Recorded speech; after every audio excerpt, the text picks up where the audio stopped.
Clean max इन्वायरो energy solution IPO. आइए इसका complete listing study समझते हैं, जानेंगे कि लिस्टिंग प्राइस क्या हो सकता है, इसमें होल्ड करना है, सेल करना है, फ्रेश एंट्री होगी कि नहीं, सब कुछ यहाँ पे हम डिटेल में समझने वाले हैं। तो आओ सबसे पहले सेक्टर से शुरू करते हैं। कंपनी का सेक्टर क्या है? कंपनी का सेक्टर तो शानदार है भाई, सेक्टर में कोई दिक्कत नहीं है। सेक्टर क्या है भाई? कंपनी ये सबसे बड़ी कमर्शियल और industrial renewable energy provider company है। कंपनी का जो मेन काम है उसको आप समझिए, बस इंडस्ट्रीज को और कमर्शियल एस्टेब्लिशमेंट को क्लीन एनर्जी प्रोवाइड करना।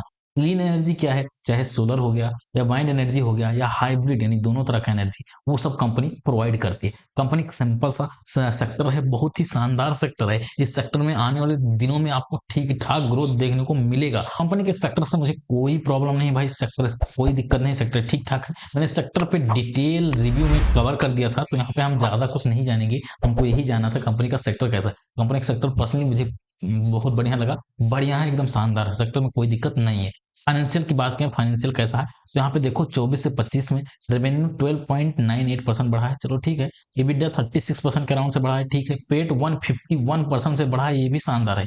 और वहीं हम बात करें टोटल एसेट की, तो टोटल एसेट 46.3% से बढ़ा है, ये भी शानदार है। नेटवर्क भी शानदार बढ़ा है। टोटल बोरो की बात करें, ये बढ़ा है, ये निगेटिव पॉइंट है, ठीक है। और बहुत ज्यादा बढ़ा है, ये थोड़ा सा निगेटिव पॉइंट है। ईपीएस की बात करें तो 173% से बढ़ा है, तो ये भी शानदार है। सब कुछ यहाँ पे शानदार देखने को मिल रहा है, कोई दिक्कत वाली बात ऐसा नजर नहीं आ रहा है। फाइनेंशियल ठीक ठाक है, बट डेट डेट मुझे प्रॉब्लम लगा, और आई थिंक डेट ज्यादा भी होगा। आरओई की बात करें तो आरओई यहाँ पे 0.43% का है, डाउन है। रिटर्न ऑन नेटवर्थ वही है, डाउन है। डेट टू इक्विटी 2.53 का है, ये यार मतलब बहुत ही ज्यादा हो गया, ये बहुत ही निगेटिव पॉइंट है यार। प्राइस टू बुक वैल्यू बात करें 4.1 का है, ईपीएस 1 का है, तो सब निगेटिव यहाँ पे देखने को मिल रहा है। तो बहुत सारी चीजें यहाँ पे गड़बड़ देखने को मिल रही हैं। ऑब्जेक्टिव की बात करें तो कंपनी मोस्टली पोर्शन अपना जो है वो करेगी, प्री पेमेंट यानी जो डेट वगैरह है उसको पे करने में करेगी।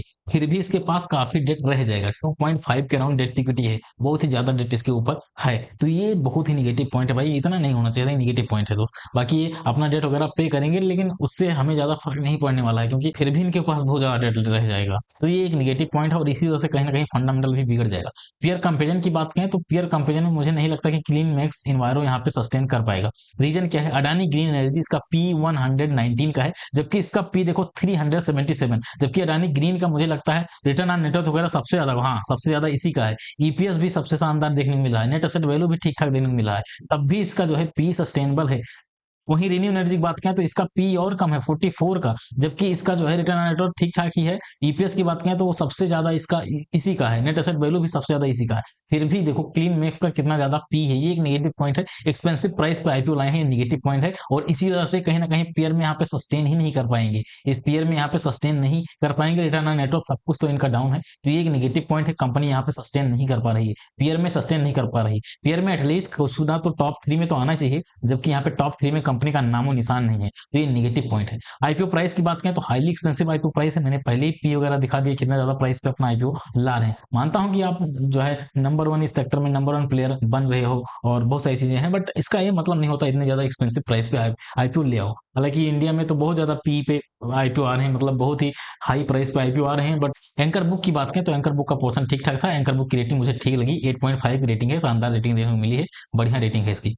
फंडामेंटल स्ट्रांग है कि गुड है, क्या है? तो फंडामेंटल ना ही स्ट्रांग है ना ही गुड है, बेकार कैटेगरी में फंडामेंटल है, उसका मैंने सब कुछ यहाँ पे डिटेल दिखा दिया। जीएमपी की बात करें तो जीएमपी काफी डाउन है, -14 का जीएमपी चल रहा है, निगेटिव में जीएमपी हो, तगड़ा निगेटिव में यहाँ पे चल रहा है। अब बात करते हैं कि लिस्टिंग गेन कितना हो सकता है, एक्सपेक्टेड लिस्टिंग प्राइस क्या रहने वाला है, इसको लॉन्ग टर्म के लिए रखें कि शॉर्ट टर्म लिस्टिंग के क्या कुछ करें, सब कुछ यहाँ पे हम क्लियर कर देते हैं। एक्सपेक्टेड लिस्टिंग प्राइस की बात करें तो मेरा मानना है 5 to 10% के अराउंड लिस्टिंग हो सकती है, निगेटिव में निगेटिव 5 to 10% की लिस्टिंग हो सकती है। और जहां तक मेरा मानना है अप्रॉक्स निगेटिव 7%, यानी 970 to 980 के अराउंड ऐसे कुछ लिस्टिंग हो सकती है। 970 से 980 के बीच ऐसे कुछ लिस्टिंग देखने को आपको मिल सकता है, मतलब मेरे कहने का मतलब है 7-8% का निगेटिव लिस्टिंग ऐसे कुछ आपको देखने को मिल सकता है। पॉजिटिव लिस्टिंग की उम्मीद बहुत ही कम है, बाकी यदि हो जाता है तो कंग्रेचुलेशन भैया, बहुत अच्छी बात है, बट मुझे नहीं लगता है कि पॉजिटिव लिस्टिंग यहाँ पे हो पाएगी, बहुत ही निगेटिव पॉइंट है, बहुत ही मतलब बहुत ही कम चांस है कि यहाँ पे पॉजिटिव लिस्टिंग हो पाए। अब बात करते हैं होल्ड करना है, सेल करना है, क्या कुछ करना है। देखो पहली चीज भाई, इसका एक्सपेंसिव प्राइस पे आईपीओ है, तो अभी होल्ड करने में मुझे नहीं लगता कोई मतलब बनता है, क्योंकि ये अपना